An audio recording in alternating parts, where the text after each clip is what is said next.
today I will be demonstrating a quilt as you go log cabin quilt block. So to start, I have my back fabric and my batting cut to 16 by 16 inches.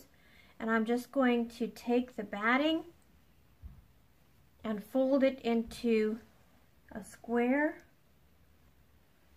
and just pinch it right here in the middle so that I have a starting point, approximately the middle. And I will start with the two small squares. And my sewing machine has a special foot called a walking foot, and what it does is it makes the top, it pushes the top fabric along as well instead of just on the bottom the way it usually does. So I'm going to start.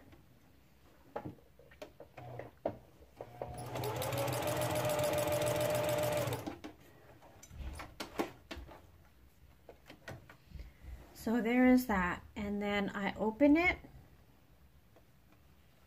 fold it back, and I'm ready for my next piece. Now you have to remember to always give your fabric a quarter of a turn.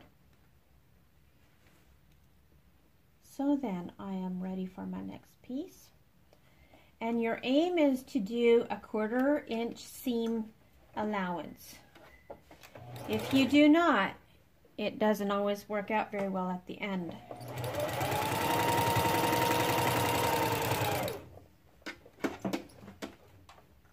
Oh, and I want to show you the way I've laid out my strips here.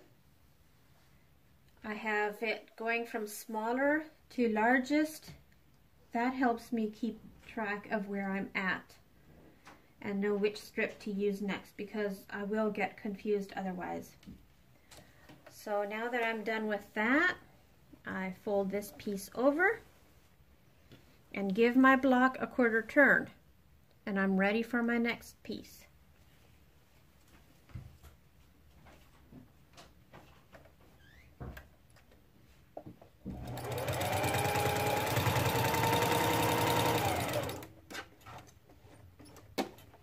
You do not need to backstitch on these, is what I've been told, and so I don't backstitch.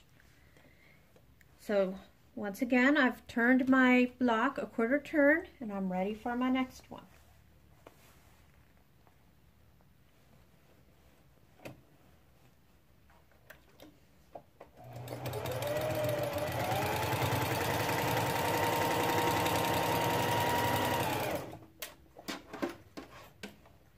I do not snip after every strip my threads. I don't snip my threads because what I do is I come back to it later on my back and I just clean it up at that time instead of taking the time to do it.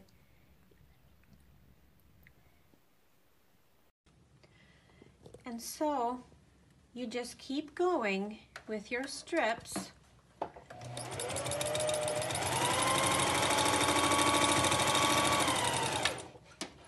And you continue to build onto this, remembering to turn a 1/4 turn, fold it back, and add continually until you have used up your strips. One thing to keep in mind is as you make more blocks, you do need to turn them the same way every time. What I mean with that is don't turn it left for one block and turn it right the next block. That will not work. In the end, your blocks will not come out correctly.